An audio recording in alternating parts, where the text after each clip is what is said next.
Summer holidays வந்தாச்சு நம்ம GT Holidays வந்தாச்சு. GT Holidays, South India's #1 travel brand. அறம் படத்தோட இயக்குனர் கோபி நாயனார் பெரியாரிஸ்டுகள் யாரு, குறிப்பா அந்த மதிவதனி போன்ற இவர்கள் எல்லாமே மேடையில் சமூக நீதி, மேடையில் பகுத்தறிவு, ஆனா தனிப்பட்ட வாழ்க்கையிலையும் தலித்துகளுக்கு ஏதாவது ஒரு பிரச்சனை யாரும் வெளியே வரதில்லைன்னு சொல்லிட்டு கடுமையான ஒரு பேட்டி கொடுத்திருக்கிறாரு. தொடர்ச்சியா பேசி வர்றாரு. அவருடைய குரல், அவருடைய கருத்து எப்படிப்பா? இந்த மக்களுடைய, ஒடுக்கப்பட்ட மக்களுடைய, விளிம்பு நிலை மக்களுடைய பிரச்சனைக்காக போராடுற, இந்த பிரச்சனையை வச்சு எடுக்கப்பட்ட படத்துக்கு பாராட்டி விருது கொடுத்த நீங்க உண்மையிலே இந்த பிரச்சனை கிரவுண்ட்ல நடக்கிறப்போ இந்த கூட துணை நிற்கணுமா இல்லையா? நான் எல்லாருக்கிட்டையும் பேசியிருக்கேன், தொடர்பு கொடுத்துருந்தார். இதுக்கு நீங்க பதில கடைசி வரைக்கும் சொல்லவே இல்லையே. இந்த அறநிலையத்துறை கோயில் இடங்களை 6000-7000 ஏக்கர் மீட்டர்னு சொல்லக்கூடிய அந்த சேகர் பாபு, அந்த அரசு பஞ்சம நிலத்தை ஒரு 1000 ஏக்கர் இது வரைக்கும் மீட்க முடியலன்னு ஏன் நீங்க தானே கேட்டிருக்கணும்? யார் கேட்பாங்க? வினோத் கேட்பாரா? ஏகலைவன் கேட்பாரா? நம்ம விமர்சனங்களை மட்டும்தானே வைக்க முடியும். பேசி செய்ய வேண்டிய அரசியல் இங்க வந்திருக்கணுமா இல்லையா? அதுதான் முன்னெடுக்கிறாரு அங்க கோபி நாயனாருடைய. அது சொன்னது 100க்கு 100 உண்மை. அது இருக்குது. திராவிட சனாதனம்னு ஒன்று உதாகரமாக எழுந்து நிற்கிது. இன்னும் சொல்லப்போனால் மொத நான் தான் இதை பற்றி உடச்சே பேசிட்டு இருக்கேன். வேறு யாருமே அந்த வார்த்தையை பயன்படுத்தலை. இதை பற்றி ஒரு பெரிய ஆய்வே நான் பண்ணிட்டு இருக்கேன். அது வரும்போது உங்களுக்கு ஒன்றும் பெரிய அதிர்ச்சியாக இருக்கும். ஏன் பிரச்சனையாச்சுனாக்கா, ரஞ்சித்தினுடைய இந்த நீளம் பண்பாட்டு என்னுடைய யூடியூப்பில் போய் உட்காந்து பேட்டி கொடுத்தாருல, அதுதான் இங்கே ட்ரிக்கர் ஆகுது. திராவிடர்களுக்கு ஒன்னா சேர்ந்துட்டாங்களே. ரெண்டாவது, இப்ப அவங்களுடைய ஒரு முகமாக மதிவதனி வளர்ந்து கொண்டிருக்கிறார். சோ அவர் மீது ஒரு குற்றச்சாட்டு சொல்றாரு. எனக்கு தெரிஞ்ச ஒரு பெண் என்று கூட பாராமல் அவர் இல்ல, பெண் ஆண், நீங்க தான் ஆணும் பெண்ணும் சமான்றீங்க. அப்புறம் என்ன பெண்ணு? அவர் என்ன உங்களை அவதூறா பேசுறாரு? ஒடுக்கப்பட்ட மக்கள் தலைமையை மட்டுமே வச்சு இவர்கள்லாம் மாட மாளிகை கூட கோபுரம் இந்த குடிசைகள் எல்லாம் அப்படி போயிடும், அப்படி மாறிடும், இப்படி மாறி ஒரு வசனங்களா இருக்கும். கடைசியாக யாரா வளர்ந்துருக்காருன்னா, துரைமுருகன் பையன் எம்பி, துரைமுருகன் கோட்டீஸ்வரன், துரைமுருகன் பையன் கோட்டீஸ்வரன், பொன்முடி எம்பி, பொன்முடி மந்திரி, பொன்முடி பையன் எம்பி, பொன்முடி குடும்பமே கோட்டீஸ்வரர் குடும்பம். நேரு இப்படி பட்டியல் எடுத்துக்கிட்டே போகலாம். இவர்கள் தான் வளர்ந்துருக்காங்க, இந்த குடும்பம் தான் வளர்ந்துருக்கு, கருணாநிதி குடும்பம் வளர்ந்துருக்கு. மக்கள் எங்கன்னா வளர்ந்துருக்காங்களா? அதுமே எடுத்தா நேராக போய் ஒரே வேகமாக போய் ஒரே முட்டு அறிவாலயத்தில் முட்டிக்கிட்டு, இந்த அறிவாலயத்தை விட்டு எங்களுக்கு வேற வாழ்க்கையே இல்லை, நாங்கள் ஒரு தடவை செத்து போயிடணும், போ அடுத்த தலைமுறை நல்லதாக வரட்டும், ஒழிஞ்சு போன்ற அடுத்த தலைமுறை நல்ல ராசம், நல்ல பெரியார் ரத்தம் ஓடக்கூடிய ரத்தமாக வரட்டும், பிள்ளைங்க வரட்டுமே. பொழுது விடிஞ்சா கொலை, பள்ளிக்கூடங்களில் போயிட்டு இருக்கு போதை பொருள், விடியல் வருதுன்னு சொல்லிட்டு தான் இவ்வளோ கலவரம் ஆயிட்டு இருக்குது. ஊழல் தான் விடிஞ்சுது, வேற ஒன்றும் விடியலை. உன் குடும்பத்துக்கு விடிஞ்சது, மக்களுக்கு ஒன்றும் விடியலை. 2026 திமுகவுடைய இறுதி ஆணி, கல்லறை பெட்டியில் இறுதி ஆணி அடிக்கிறதா இல்லையா நீங்க நான் முடிவு பண்ணுறேன், நான் சேலஞ்சு பண்றேன். ஆதரணியர்களுக்கு அன்பு வணக்கம். இந்த சிறப்பு நேர்காணலில் நம்முடன் இணைந்திருக்கிறார் மூத்த பத்திரிகையாளர் பா. ஏகலைவன் அவர்கள். வணக்கம் சார். வணக்கம் வினோத் சார். இத்தனை நாளா நிறைய நேர்காணல்ல பெரியாரிஸ்டுகள் சம்பந்தமான விமர்சனத்தை நீங்க வச்சிருக்கீங்க. அப்போ உங்க மீது விமர்சனம் வைப்பவர்கள் எல்லாமே இவர் தமிழ் தேசியவாதி, அதனால இவர் இந்த மாதிரி விமர்சனம் வைக்கிறாரு அப்படின்னு பரவலா உங்க மேல ஒரு விமர்சனமா வந்துட்டு இருந்துச்சு.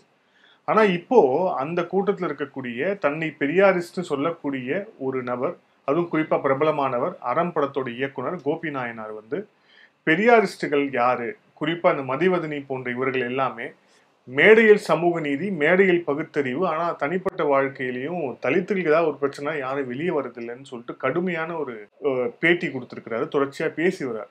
அவருடைய குரல், அவருடைய கருத்து எப்படி பார்க்க? இதை மூணு பகுதியா நான் பார்க்கறேன். கோபி நாயனார் பேசுனதுல ஒரு பகுதி, நீண்ட காலமாக என்னை போன்றவர்கள் வச்சுக்கிற அந்த பிரச்சாரம், திராவிட சனாதானம்னு இங்கே ஒன்று இருக்குது, ஆரிய சனாதானத்தை விட ரொம்ப ரொம்ப மோசம், நல்ல பாம்பு கட்டுவரிய பாம்பு ரெண்டும் கலந்த விஷம் அது அப்படின்னு தொடர்ச்சியாக சொல்லிட்டு வரும்போது, இவர்களை போன்றவர்கள் பெரியார் தளத்துக்குள்ளே இருக்கக்கூடிய ஒடுக்கப்பட்ட சமூகமும் சேர்ந்து கிண்டலும் கேலியும் நக்கலும் நையாண்டியுமாக எதிர்கொள்றது. சமயத்தில் கடுமையாக திட்டுனதெல்லாம் கூட நடந்திருக்கு. நிறைய பேர் ஃபோன் பண்ணி பேசிலாம் இருக்கிறாங்க. அவங்களுக்கு பொறுமையாக தான் நான் பதிலை சொல்லியிருக்கிறேன். அது பிறப்பு அப்படி பேசினவர்களே ஒரு கட்டத்தில் சுமூகமாக நண்பர்களாக மாறினதுக்குள்ள நடந்திருக்குது. எப்படிலாம் இந்த திராவிட சனாதானம் இருக்குதுன்னு. இது எதுக்குன்னா, இந்த பெரியாரிஸ்டுகள் எப்பவுமே இதை ஒத்துக்க மாட்டாங்க. மூலச்செலவு செய்யப்பட்ட ஒரு ஆர்எஸ்எஸை பற்றி அவங்க குறை சொல்லிக்கிட்டே இருக்காங்க. ஆர்எஸ்எஸை விட ஒரு பல மடங்கு பயிற்சிவிக்கப்பட்ட மூலச்செலவு செய்யப்பட்ட ஒரு கும்பலாகத்தான் நான் பார்க்குறேன். பெரிய முற்போக்கு கருத்து அது இதெல்லாம் இவங்ககிட்ட இருக்கிறதே இல்லை. இவங்ககிட்ட முற்போக்கு சாதி ஒழிப்பு இதெல்லாம் முற்போக்கு இருக்குதுன்னாக்கா, ரெட்டியார்கள் மாநாடு நடத்துகிறாங்கல்ல, அங்கே போய் நின்று பிட் நோட்டீஸ் கொடுத்து அங்கே போராட்டம் பண்ணணும். நீங்கள் கலைவாணர் அரங்கத்தில் அரசு இடம் கொடுத்து நாயுடு மாநாடு அப்படின்னு போட்டு நடத்துகிறாங்கல்ல கட்டபொம்மன் பேரில். கட்டபொம்மன் ஒரு சுதந்திர போராட்ட தியாகின்னு நீங்கள் வச்சுருக்கீங்க, நடத்துகிறீங்க, சரி. அந்த சாதிக்குன்னு பேரில் அந்த குறிப்பிட்ட சமூகத்தினுடைய கூட்டமைப்புன்ற பேரில் நடத்துறதுக்கு அரசு தரப்பில் அதுக்கு நீங்கள் ஆள் அனுப்புறீங்க. பொதுவாக நீங்கள் நடத்துகிற நிகழ்ச்சி சாதி பெயரை போட்டு நடத்துறதுக்கு அமைச்சரை அனுப்புறீங்க அந்த இடத்துக்கு. அப்போ இந்த பெரியாரிஸ்ட்டுகள்லாம் அங்கே போய் நீங்கள் எதிர்த்துருக்கணும். புரியுதில்ல? என்ன நீங்கள் சாதி ஒழிப்புன்றீங்க, சாதி சங்கத்துக்கெல்லாம் இது பண்ணிட்டு இருக்கிறீங்க. உங்கள் கூட்டமைப்பில் இருக்கிறவங்களே நாயுடு சங்கத்தினுடைய மாநாடு கூட்டம் நிறைய நடக்குதுங்க. அதுக்கெல்லாம் போயிட்டு உங்கள் தரப்பு பிரதிநிதிகள் ஓட்டு வேணும்னு கலந்து பேசிக்கிட்டு வரப்போ இந்த பெரியாரிஸ்ட்டுகளை எங்கே வேடிக்கை பார்த்துட்டு இருந்தீங்க. இப்போ தருமபுரியில் நின்னப்ப பாட்டாளி மக்கள் கட்சி நிற்கிறப்ப இதே கருப்பு சட்டை போட்ட தோழர்கள் சாதி வெறி பிடித்த ராமதாஸ்ன்னு கொடுத்தாங்க. அவர் அந்த நிலைப்பாடு எடுத்துட்டு பட்டியல் சமூகத்தில் குறிப்பாக பறைய சமூகம் தவிர்த்து மீது எல்லோரும் ஒரு கூட்டமைப்புன்னு எடுத்ததில் எனக்கு உடன்பாடு இல்லை, அது விமர்சனம் தனி. ஆனால் அவரை நீ சாதி முத்திரன்னு குத்துறல. அதே ராமதாஸ் 100க்கும் மேற்பட்ட டாக்டர் அவர் அண்ணல் அம்பேத்கர் சிலையை வைக்கிறப்போ பல்வேறு இடத்துல ஒரு சமூக ஒற்றுமைக்காக சுற்றிட்டு இருந்தப்ப நீங்களாம் ஏன் பேசலை? தைலாபுரத்திலேயே அம்பேத்கருடைய சிலை ஏன் செய்யலை நீங்கள்? அப்போ இங்கே தமிழ் சமூகத்திலேருந்து ஒருத்தன் வரான், ஒரு சின்ன சர்க்கிளில் ஒரு தவறு செய்துட்டாலும் கூட அவங்கள நீங்கள் உடனே சாதி முத்திரை கொடுத்து அம்பலப்படுத்துகிற பேரில் நீங்கள் அவங்கள போட்டு அழுத்துற நீங்கள் இத்தனை நடந்திருக்கு உங்கள் கண் எதிர்க்கு இந்த 2021க்கு பிறகு. நான் சொல்கிறேன், ஒரு இடத்துல கூட நீங்கள் இந்த முற்போக்குவாதிகள் கருஞ்சட்டை போராளிகள் சாதியே வேணாம்னு சொல்கிறேன். நீ என்ன சாதி மாநாடு நடத்துகிற? எங்கேயாவது நின்று போராட்டம் பண்ணி நீங்கள் பார்த்துருக்கீங்களா வினோத்? இல்லை. சரி, அதை தான் சொல்ல வரேன். இந்த திராவிட சனாதனம் என்றப்பெல்லாம் இதே கோபி நயனார்லாம் என் மேலே வருத்தப்படுறதுக்கு வாய்ப்பு இருக்குது. இந்த பிரச்சனை வந்த உடனே நான் அவரை கூப்பிட்டேன், வாங்க பேசுவோம் அப்படின்றோடனே எப்பயும் பேச ஒழிப்பா அண்ணா வேணாம், நான் அங்கே பேசுறீங்கன்னாக்கா கான்ட்ரவர்ஸ் ஆகிடும். என்னன்னா திராவிடர்கள் அதுக்கு பகையாயிடுவாங்க. தமிழ் தேசிய தளத்தில் கோபி நயனார் பேசினார்னா திராவிடர்களுக்கு ஆகாதுன்றது அவருக்கும் புரிஞ்சு வச்சிருக்கிறார். அப்போ அது திராவிட சனாதானமா இல்லையா? இருக்குதா இல்லையா?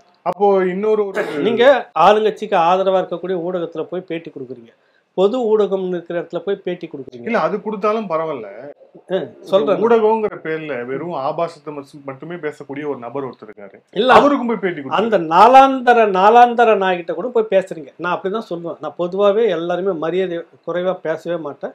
இங்கே அப்படி பேச வைக்கிற அந்த நபரை தேர்ந்தெடுத்து போய் நீங்கள் கூட கொடுக்குறீங்க. அப்போ திமுகவுக்கு சார்பான வட்டங்களில் பேசுறது தான் சரியாக இருக்கும். தமிழ் தேசிய தளத்தில் போய் பேசணும்னா நம்மளை எதிராளியாக பார்த்துருவாங்கன்ற ஒரு சேஃப்டி உங்களுக்கு இருக்குது, ஒரு உள்ளுணர்வு உங்களை உணர்த்துது. கரெக்டாக அதுலேயே நீங்கள் நீங்கள் ஒரு போராளி, மாற்று கருத்தே இல்லை. உண்மையிலே சொல்ல போனாக்கா இவரை போகிற ஒரு நல்ல கலைஞர்கள் பணம் மட்டுமே எனக்கு போதும், எனக்கு அது மட்டுமே நோக்கம்னா இன்றைக்கி நேரம் எங்கேயோ போய் நின்றுருப்பாங்க. இருக்கக்கூடிய பிரபலமான முன்னணி இயக்குநர்களை தாண்டி உச்சத்தில் இருந்திருக்கணும் கோபின். அவருடைய அறிவும் ஆற்றலும் அந்த அளவுக்கு போற்றத்தக்கதுன்னு எனக்கு நல்லா தெரியும். என்கிட்ட பல நாள் பேசி நிற்கிறார் நிறைய விடயங்கள் விஷயமா. கரெக்டாக இப்படிப்பட்ட ஒரு மனிதர் இந்த தளத்தில் பேட்டி கொடுக்குறதுல என்ன போயிடுச்சு உங்களுக்கு? அப்போ திராவிட சனாதானம்ன்றது எவ்வளவு வீரியமானதுன்றது அவருக்கு தெரியுதா இல்லையா? அதை தான் எக்ஸ்போஸ் பண்ணார். தனக்கு சீண்டும் போது தான் ஒருத்தர் அங்கே இங்கே அடிக்கிறப்பெல்லாம் வேடிக்கை பார்த்தா அவன் வீட்டில் தானே நடக்குது, அங்கே தானே நடக்குதுன்னு ஒரு கவிதையே வரும். கடைசியாக உன் வீட்டுக்குள்ளே வரும்போது தான் அந்த பாதிப்பு தெரியும். இப்போ நீங்கள் கதறீங்கள திராவிட சனாதனம்னு ஒன்று இருக்குதான்னு.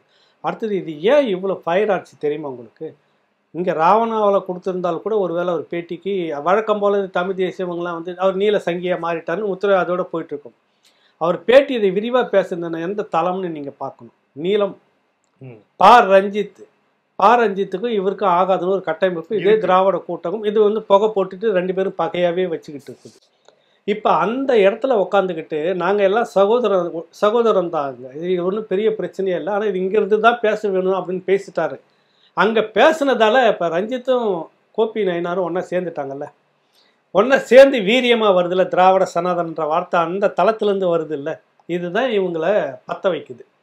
மதிவதனியை பேசிட்டாங்கன்னா அதுக்கு விதவிதமாக நீங்கள் போய் காயின்லாம் போடுற மாதிரி போட்டு அவர் எப்பயோ விசிகாவை விமர்சிப்பாங்க தான் எல்லாம். விசிகாவை விமர்சிப்பாங்க, திமுகவை விமர்சிப்பாங்க, வைகோ கூட தான் உங்களை கழுவி ஊற்றணும். அன்றைக்கி நீங்கள் பக்கத்தில் வச்சுட்டு இருக்கிறீங்களே, இன்றைக்கிதான் கருத்து முரண்பாடு வருது. ஒரு விஷயம் சொல்கிறப்ப கேட்கல. நான் கூட தமிழ் தேசிய தளத்தில் இருக்கக்கூடிய தமிழ் தேசிய இயக்கங்களை சில விஷயங்கள் பார்க்குறேன், எனக்கு சரின்னு சொல்கிறத அவங்க ஏற்க மறுக்கிறாங்கன்றப்ப அவங்கள நான் விமர்சனம் பண்ணுறேன். நிறைய இயக்கங்களை தமிழ் தேசிய தளத்தில் இருக்கக்கூடிய இயக்கங்களை விமர்சனம் பண்ணிக்கிறேன். நாம் தமிழர் கட்சியை கூட விமர்சனம் பண்ணிட்டு தான் இருக்கிறேன். இது சரியில்லை, இது இதை நீங்கள் செய்யாத என்ன செய்ய போகிறீங்கன்னு. அப்போ அதெல்லாம் எடுத்து வச்சுட்டு பேசுவீங்களா? புரியுதில்ல உங்களுக்கு? அப்போ நீங்கள் அவர் கேட்ட கேள்விக்கு ஒரு வார்த்தைக்கு கூட உங்களால் பதில் சொல்ல முடியல. ஒரு வார்த்தைக்கு கூட பதில் சொல்ல முடியல. ஆனால் நீங்கள் என்ன கொண்டு வந்தீங்க பதிலாக வச்சிங்க, நீல சங்கின்றீங்க. அவரை நேற்று வரைக்கும் உங்கள் கூட தான் இருந்துட்டு இருக்கிறார், உங்கள் தளத்தில் தான் இருந்துட்டு இருக்கிறார், உங்கள் பெரியாரை தான் தூக்கி பிடிச்சிட்டு இருக்கிறார். அவர் இவ்வளோ அடி வாங்கின பிற்பாடும் பெரியார் சோசியல் சயின்டிஸ்ட்ன்றார். அவர் அது எங்கே கற்றுக்கிட்டார் அந்த வார்த்தை? ஏன்னா இதை சொன்னால் தான் அங்கே பிழைக்க முடியும், திராவிடம் உங்களை விட்டு வைக்கின்ற ஒரு எண்ணம் அவருக்கு இருக்கலாம். நான் அது இல்லைன்னு மறுக்கிறேன். நான் அதே தளத்தில் தான் ஒர்க் பண்ணிட்டு இருக்கிறேன், அதோட கூடவே தான் இருக்கேன். இல்லைன்னு மறுக்கிறேன், பேசணும். என்ன சோசியல் சயின்டிஸ்ட்டு என்ன பண்ணார் அப்படின்றது கேள்வி நம்ம கேட்குறோம். அவர் போய் சொல்கிறேன், பேசினார், இல்லைன்னு நான் மறுக்கவே இல்லை. அதன் மேலே வந்திருக்கிற அந்த சமூக மாற்ற கட்டமைப்பு என்னன்றதை நான் கேட்குறேன். நான் அதை தான் கேட்குறேன், என்ன செய்திருக்கீங்கன்னு நான் கேட்குறேன். இல்லை, ரொம்ப முக்கியமாக தலித் மக்களுக்கு ஏதாவது ஒரு விஷயம் வருது, குறிப்பாக வந்து நம்ம வந்து காலங்காலமாக வந்து அவங்களை நம்பி நம்ம இருக்கிறோம். அவர் என்ன சொல்கிறாரு, நாம் அவர்களை நம்பி இருக்கிறோம். இல்ல அதுதான் அந்த விஷயத்தை தான் நான் சொல்ல வரேன். நாம வந்து அவர்கள் நம்பி இருக்கிறோம்னு சொல்றாரு. அதாவது இல்ல இது ஒரு ஆண்டான் அடிமை மனோபாவம் தான் அவர்கிட்ட இருக்கிறது. நான் என்னன்றேன், பாட்டன் அப்பன் பாட்டன் முப்பாட்டன் எல்லாம் ஆண்டே நீங்க தான் ஆண்டே எங்களுக்கு இருக்கிறீங்க, ஊருக்குள்ள நாங்க எங்க போக முடியும் ஆண்டே, நீங்க எதனா பார்த்து குடிசை போட்டு விட்டா உண்டா ஆண்டே, நீங்க பார்த்து வேலை கையில் இல்லைன்னா கொடுங்க ஆண்டே அப்படின்னு கெஞ்சினதுக்கும் இன்னைக்கு கோபி நயினார் கெஞ்சதுக்கு என்ன வித்தியாசம்? பேண்ட்டை போட்டுக்கிறீங்க, எக்ஸ்ட்ரா நீ பெரியாரை படிச்சுக்கிறீங்க, அம்பேத்கரை படிச்சிருக்கீங்க, மார்க்ஸை படிச்சிருக்கீங்க, லெனினிசம் எல்லாமே படிச்சிருக்கீங்க, உலக தத்துவங்கள் உலக புரட்சி போராட்டங்கள்லாம் படித்த இந்த கோபி நயினார் ஒரு டிவியில் நான் பார்க்குறேன், பிரதான டிவியில் பேட்டி கொடுக்குறாரு. அதில் சொல்கிறாரு, நாங்கள் யாருக்கிட்ட போக முடியும், யாருக்கிட்ட கேட்க முடியும், பெரியாரிஸ்ட்கிட்ட தானே வர முடியும், நீங்கள் தானே எங்களுக்காக வந்து நிற்க முடியும், நீங்கள் தானே எங்களுக்கு பார்த்து செய்ய முடியும். எவ்வளோ கேவலமான வார்த்தை இது! என்ன மாறி இருக்குது, நீங்கள் என்ன மாறி இருக்கிறீங்க? இப்போவும் சொல்கிறேன், சகோதரர் கோபி நயினார் வந்து ஒரு புரட்சியாளர். அந்த கருத்து சிந்தனையில் மாற்று கருத்தே இல்லை. எது வரைக்கும் இருக்குது உங்களுடைய புரட்சி? என்ன நீங்கள் பெரிய சித்தாந்தம் பேசிட்டு இருக்கிறீங்க? என் உரிமை ஏன் இடண்டா, எனக்கு ஒரு 3 சென்ட்டுக்கு பட்டா போட்டு கொடுக்குறதுக்குள்ள எவனுக்கு 1000 கணக்கில் கொடுத்துட்டு இருக்கிற நீ யாருன்னு கேட்டு இருந்தீங்கன்னா நீங்கள் கோபி நயினார் உண்மையிலே ஒரு புரட்சி குரலை உண்டானவர் தான் நான் சொல்லலாம். நீ எங்கே போய் நிற்கிறீங்க? தாத்தாவுக்கும் அப்பனுக்கும் உங்களுக்கும் வித்தியாசமே இல்லையா? காலம் மாறி இருக்குது, படிப்பு மாறி இருக்குது, ஒரு நாகரிகமான உடையை போட்டிருக்கீங்க. அந்த உடையை போட்டுக்கிட்டு நீங்கள் வந்து ஆண்டைகிட்ட கேட்குறது, நீங்கள் பெரியார்கிட்ட கேட்குறது, திராவிடர்கிட்ட கேட்குறது ஒன்று தானே? எப்படி மெஜாரிட்டியாக இருக்கக்கூடிய இந்த சமூகத்தினுடைய கோரிக்கைகளை புறக்கணிச்சுட்டு நீ எப்படி நாற்காலியில் உட்காந்துட்டு இருக்கிறீங்க? விசிகாவுடைய ஓட்டு வங்கி இந்த ஒடுக்கப்பட்ட மக்களுடைய உழைப்பு அதிக பெரும்பான்மையாக உங்களுக்கு பணத்தை எல்லா இடத்துலையும் வெற்றி தோல்வி ரொம்ப கொஞ்சமாக தான் இருக்குது. எல்லாம் உங்களுக்கு பக்கபலமாக இருந்தது. வட மாவட்டங்களில் குறிப்பாக திருமாவளவன் அவர்களுடைய உழைப்பு, அந்த வன்னியர் அந்த விசிகாவுடைய அந்த உழைப்பு உங்களை வெற்றி இடத்துல உட்கார வச்சு ரைட்ஸ் நீ எனக்கு கொடுத்தாகணும். 3 சென்ட் 4 சென்ட் இடம் தான், அதிகமாக கேட்கல. இது நீ செய்யாமல் என்ன அந்த மாதிரி குரல் உனக்கு வந்திருக்கணுமா? நீங்கள் நெருக்கடி விசிகாவை கொடுத்துருக்கணும். இந்த போராட்டம் நான் அந்த இடத்துல நடத்திக்கிட்டு இருக்கிறேன், எங்களோடு வந்து நீ நின்று இருக்கணும்னு உங்கள் கோபம் திருமாவளவன் மேலே வந்திருக்கணும். இவரும் சொல்கிறாரு, தோழர் 2 பேரும் ஒரே மேடையில் பேசுகிறாங்க. தோழர் திருமாவளவன் சொல்கிறாரு, கோபப்படுறாரு, கோபம் வந்து எந்தெந்த இடத்துல படணும்னு இருக்குது, கோபத்தை எல்லா இடத்துலையும் பண்ணி விரயமாக்கிடக்கூடாது. அவர் சொல்கிறாரு, கோவப்பட்டால் தான் சுயமரியாதை அப்படின்னு சொல்லக்கூடிய தலைவரோட நிழலில் நாங்கள் வந்தோம் எப்படி இருப்போன்றாரு. என்ன இதெல்லாம் வசனங்களா பேசி சினிமா டயலாக் எடுத்துட்டு இருக்கிறீங்க? ஒரு என்னோட பழைய ஸ்பீச்லாம் கேளுங்க எப்படி இருக்கும் எல்லாம் பேசுனீங்க, இன்னைக்கு எங்கே இருக்கிறீங்க? நான் தான் கேட்குறேன், ஈழ போராட்டத்துக்கு நான் இப்படி செய்தேன்னு அப்படி செய்தேன்னு சொல்லக்கூடியவங்க கடைசியாக எங்கே கோட்டை விட்டாங்கன்னு ஒரு விமர்சனம் வரப்போ பதில் இல்லையே. நீங்கள் எல்லாம் பேசுனீங்க, இப்போ என்ன சொல்ல வரீங்க அதன் மூலமாக? நான் முன்னாடி அப்படிலாம் பேசினேன், இன்னைக்கு இல்லை இப்படிலாம் பேசக்கூடாது, பேசுனாக்கா திராவிடம் வாழ விடாது, திராவிட சனாதனம்னு ஒன்று இருக்குது, நம்மளை நீர் மூலமாக்கிடும். கரெக்டா? அதெல்லாம் சொல்ல வர்றாரு தோழர் திருமாவளவன். அது ஒரு விதத்தில் ஏற்கக்கூடியது. இருக்கக்கூடிய ஒடுக்கப்பட்ட பட்டியல் இனத்தில் நீங்கள் எடுத்துக்கிட்டீங்கன்னா எந்த பெரும் தலைவரையும் இந்த அளவுக்கு விட்டதில்லை திராவிடம். அன்னை சத்யவாணி முத்து கலைச்சி அடித்து அது பிற்பாடு ஒரு பெரிய பட்டியல். டாக்டர் சேப்பன், வைபா, அதுக்கு முன்னாடியே வந்துட்டு பெரிய அளவில் முரட்டுத்தனமாக இருந்துட்டு ஆரிய சங்கார், இப்படி மாபெரும் தலைவர்களாக இருந்தாங்க. இன்னும் சொல்லப்போனால் இந்த கருணாநிதியும் திமுகவும் ஒடுக்கப்பட்ட மக்களுக்கு எந்த காலத்திலையும் எதையும் செய்து விட முடியாது. எப்போ அன்னை சத்யவாணி முத்து தாழ்த்தப்பட்டோர் முன்னேற்ற கழகம் தொடங்கினாங்களே இந்த மண்ணில், அதையும் காலி பண்ணிடுச்சு திமுக. வை பாலசுந்தரம் வந்தார், ஒடுக்கப்பட்ட மக்களுடைய பிரதிநிதி, அவரையும் காலி பண்ணிட்டு எல்லாரும் இப்படியே அழிச்சு விழுங்கிடுது. ஆனால் ஒரு 4 நூற்றாண்டுகளுக்கு மேலே விடுதலை சிறுத்தைகள் இன்னைக்கு நிற்கிறதுனா அந்த சமரசம் தான், வேற ஒன்றும் இல்லை. அவர் சொல்கிறார்ல, எங்கே கோவப்படணுமோ அங்கே படணும். அந்த சமரசத்தோடு போனதால இன்னைக்கு வந்து 2 எம்பி 4 சட்டமன்ற உறுப்பினர் ஒரு அங்கீகாரம், இதை மட்டும்தான் அவர் சாதிச்சிருக்கிறார். அதை வரவேற்கக்கூடியது தான். ஒடுக்கப்பட்ட மக்களுடைய தளத்திலிருந்து வந்த ஒரு கட்சி இன்னைக்கு அது நான் இல்லை பரையர்னு யாருன்னா சொல்லிட்டு வந்தாங்கன்னா செருப்பு கட்டி நடிங்க அப்படின்லாம் சொல்கிறேன், நான் வந்து பொது கட்சியாக மாறிட்டேன்றாரு. அதெல்லாம் இருக்கட்டும். அந்த மக்கள் பாதிக்கப்படும் போது வீரியமாக நின்று அந்த மக்களுக்காக போராட வேண்டியது யார் போராடி இருக்கணும்? நீங்கள இருக்கணும். வேங்க வயலில் மௌனம் காக்குறீங்க, கோயில் விஷயத்தில் மௌனம் காக்குறீங்க. இந்த கோயிலில் ஒருத்தனை போனான்ட்டு அடித்தப்போ ஒரு ஆர்ப்பாட்டத்தோட எல்லாத்தையும் ஒரு அடையாள ஆர்ப்பாட்டம் முடிஞ்சு போச்சு. இந்த அரசு நடவடிக்கை எடுத்துச்சு, எஃப்ஐஆர் போட்டுச்சு, அப்புறம் என்ன இருக்குது? தொடர்ச்சியாக இதே தான் நடந்துகிட்டு இருக்கு. ஒரு காலகட்டத்தில் இதே தான் நீங்கள் சொல்லிட்டு இருக்கிறீங்கன்னா அப்புறம் இந்த மக்களுக்கான அரசியல் எதுக்கு? நீங்கள் யாருக்காக அரசியல் நடத்துறீங்க? யார் மேலே நீங்கள் நிற்கிறீங்க? அதை முதல்ல முடிவு பண்ணணும். விசிகா ஒடுக்கப்பட்ட மக்களுக்காக நாங்கள் எல்லாம் பொது மக்களை நோக்கி நாங்கள் வந்துட்டு எங்கள் கட்சிக்குள்ளே எல்லாரும் இருக்கிறாங்கன்னா நாளைக்கு உங்களுக்குள்ள பிரச்சனை வருதுனாக்கா பாலாஜி எத்தனை ஆயிரம் பேரை கூப்பிட்டுட்டு வர்றாரு, எத்தனை லட்சம் பேரை கூப்பிட்டுட்டு வர்றாரு மாநாட்டுக்கோ கூட்டத்துக்கோ? ஷானவாஸ் வந்து எத்தனை ஆயிரம் பேர் எத்தனை இஸ்லாமியர்களை கூப்பிட்டுட்டு வர்றாருன்னு கேள்வி இருக்குது இல்லை? யார் திரும்ப உனக்காக கூட்டிகிட்டு இருக்கான்? ஒடுக்கப்பட்ட மக்கள். அப்போ அந்த ஒடுக்கப்பட்ட மக்களுக்கு பிரச்சனை வருதுன்றப்ப கோபி நயனாருடைய குரலோடு தானே நீங்கள் நிற்கணும். அது தவறுன்னு சொல்கிறீங்களா? யாரோ ஒருத்தன் எழுதி விட்டான் என்பதற்காக அந்த பெரியார் விருதை திருப்பி கொடுத்துருக்க கூடாது. ஆசிரியர் வீரமணி ஐயா அவர்கள் கொடுத்தது என்னன்னா அப்புறம் வேற என்ன அடையாள போராட்டத்தை நடத்த முடியும்? வேற என்ன நடத்த முடியும் சொல்லுங்க? இப்போ உங்களுக்குள்ளாரே பேசிக்கிட்டு உங்களுக்குள்ளாரே இருந்துட்டு திரும்ப நீங்கள் அந்த ஆண்டான் அடிமை அந்த மனப்பான்மையில நவீனமயப்படுத்தி கொண்டுட்டு வந்து வச்சுட்டு இருக்கிறீங்களே. இல்லைன்னா அந்த வார்த்தை உங்களுக்கு வருமா? உங்களை விட்டா எங்களுக்கு யார் பார்த்தீங்கன்னா எனக்கு அது எது ப்ரேயர் பண்ணுற மாதிரி இருக்குது உங்களுக்கு. உண்மையிலேயே உட்காந்துட்டு இறைவனிடம் இறைஞ்சி பேசுவதற்குள்ள அந்த மாதிரி பேசுகிறாரு தோழர் கோபி நயினார். அதுதான் திராவிட சனாதனம். அது சொன்னது 100க்கு 100 உண்மை. அது இருக்குது. திராவிட சனாதனம்னு ஒன்று பூதாகரமாக எழுந்து நிற்கிது. அது யார் வந்து நேற்று வரைக்கும் உங்களுக்கு புரட்சியாளரை தெரிஞ்சு நீங்கள் தான் கூப்பிட்டு விருது கொடுக்குறீங்க. உன்னை பார்த்து ஒரு கேள்வி கேட்டான், நியாயமான கேள்வி தானே ஒரு மனுஷர் கேள்வி கேட்குறாங்க, கரெக்டாக? நான் இங்கே போராடிட்டு இருக்கிறேன், இந்த மக்களுடைய ஒடுக்கப்பட்ட மக்களுடைய விளிம்பு நிலை மக்களுடைய பிரச்சனைக்காக போராடுறேன். இந்த பிரச்சனையை வச்சு எடுக்கப்பட்ட படத்துக்கு பாராட்டி விருது கொடுத்த நீங்கள் உண்மையிலே இந்த பிரச்சனை கிரவுண்டில் நடக்கிறப்போ இந்த கூட துணை நிற்கணுமா இல்லையா? நான் எல்லாருக்கிட்டையும் பேசியிருக்கேன், தொடர்பு கொடுத்துருந்தார். இதுக்கு நீங்கள் பதிலை கடைசி வரைக்கும் சொல்லவே இல்லையே. கோபி நயினாரை முட்டாளாக்குறீங்களா இல்லை அந்த சமூகத்தை முட்டாளாக்குறீங்களா? அந்த போராட்டத்தை முட்டாளாக்குறீங்க? இதுதான் பெரியாரிசமா? இதான் அப்போ இப்படிப்பட்ட அந்த விருதை ஏன் வச்சுக்கணுன்றது தான் நான் கேட்குறேன். இதுக்கு ஏன் தோழர் திருமாவளவன் பறிஞ்சு பேசி அந்த விருதை வந்து கொடுத்துருக்கக்கூடாது? எவனோ ஒருத்தன் எழுதுறான். பொது புத்தியே அப்படி தானே இருக்குது. உங்கள்கிட்ட இருக்கக்கூடிய பொது புத்தியை, திராவிடத்துக்கிட்ட இருக்கிற பொது புத்தியே அப்படி தானே இருக்குது. மாறணும் தானே. தொடக்கத்தில் பேசின திருமாவளவன் பேசின பேச்சுக்கு தான் அந்த கூட்டம் இந்த கட்டமைப்பு வந்தது. அவர் சொல்கிறார்ல, என்னை போல ஒருத்தன் பேசியிருக்க மாட்டான்னு.